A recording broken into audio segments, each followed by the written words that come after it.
श्री गणेशाय नमः। ओम श्री गुरुवे नमः। आज की भगवत चर्चा संत श्री डोंगरी जी महाराज के भागवत कथा प्रवचन पर आधारित भाग 11। नैमिषारण्य में ब्रह्म सत्र। नैमिषे निमिषक्षेत्रे ऋषयः शौनकादयः सत्रम स्वर्गाय लोकाय सहस्र सम्मासत। एक बार ऋषियों ने ब्रह्मा जी से प्रश्न किया, कृपा करके हमको कोई ऐसी पवित्र भूमि बताओ जो भूमि भक्ति में साथ दे, हमें सर्वकाल भक्ति करने की इच्छा है।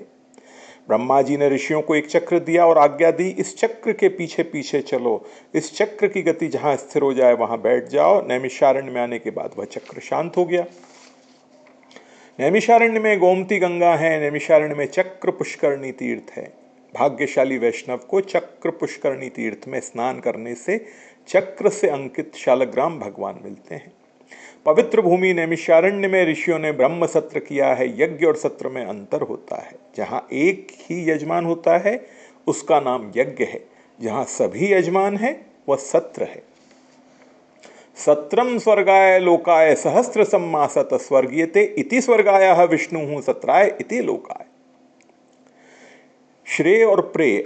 नैमिषारण्य में ऋषि ब्रह्म सत्र करते हैं। वहां सूत जी आए हैं, सभी ने सूत जी का सम्मान किया है। शौनक मुनि ने सूत जी से प्रश्न किया है, किम श्रेय, कल्याण किसको कहते हैं, श्रेय का स्वरूप समझाओ।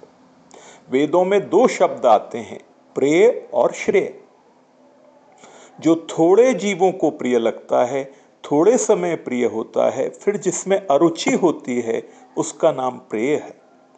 जैसे हो सकता है किसी को आज एक मिठाई बहुत अच्छी लगती हो, लेकिन 10 वर्ष बाद अगर उसको डायबिटीज हो जाए तो वो मिठाई खाना बंद कर दे, उसको वो प्रिय लगना बंद हो जाए। जो सबको प्रिय है, जो सर्वकाल प्रिय है, किसी को भी जिसमें अरुचि नहीं है, उसी का नाम श्रेय है। आनंदमय परमात्मा श्री कृष्ण श्रेय स्वरूप हैं। आनंद सभी को चाहिए, सर्वकाल चाहिए। ऋषियों ने पूछा है, कल्याण का स्वरूप समझाओ, कल्याण प्राप्ति का सरल साधन बताओ। कलयुग के लोग बहुत दुर्बल हैं। साधन सरल हो तभी कलयुग का मानव भक्ति कर सकता है। साधन कठिन हो तो कोई भक्ति करेगा नहीं। कलयुग का मानव दुर्बल है, मंद बुद्धि वाला है। व्यास जी ने हमारे लिए ऐसा लिखा है, मंदा सुमंद मतयः मंद भाग्या है पद्रिता। कलयुग के लोग जो काम करने की बहुत जरूरत है वह नहीं करते हैं, और जो काम करने की जरूरत नहीं है वह करते हैं। लोग यात्रा करने के लिए जाते हैं, तीर्थ जाते हैं, यज्ञ करते हैं, दान देते हैं, अच्छा है। अति उत्तम तो यह है, घर में प्रातः 4 साढ़े 4 बजे उठकर भजन करो, ध्यान करो, जप करो। इसके बाद में भगवान के अवतार का प्रयोजन पूछा है। सभी शौनकादि ऋषियों ने सूत जी से भगवान के अवतार का प्रयोजन पूछा है, शास्त्रों का सार पूछा है। भगवान के अवतार कितने हैं, भगवान ने अवतार लेकर क्या क्या किया, धर्म का आश्रय कौन है। इन्हीं सभी प्रश्नों के जवाब में पूरी श्रीमद् भागवत कथा है। भगवान के अवतार का प्रयोजन पूछा है, भगवान श्री कृष्ण प्रकट होते हैं, इसका कारण क्या है वह बताओ। कृष्ण कथा अनेक बार सुनी है तो भी कृष्ण कथा से तृप्ति नहीं होती है।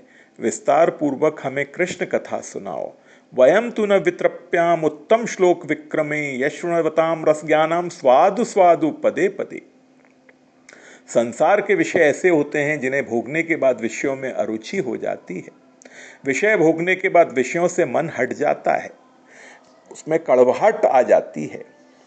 लेकिन श्री कृष्ण का स्वरूप ऐसा मंगलमय है, जब आप दर्शन करते हैं तो दर्शन में अतिशय आनंद आता है, दर्शन में हृदय प्रगलता है। भगवान की कथा जब करो, जब सुनो, कथा में नवीन आनंद आता है। जो बहुत प्रेम से हरे कृष्ण बोलता है उसे भी अतिशय आनंद आता है।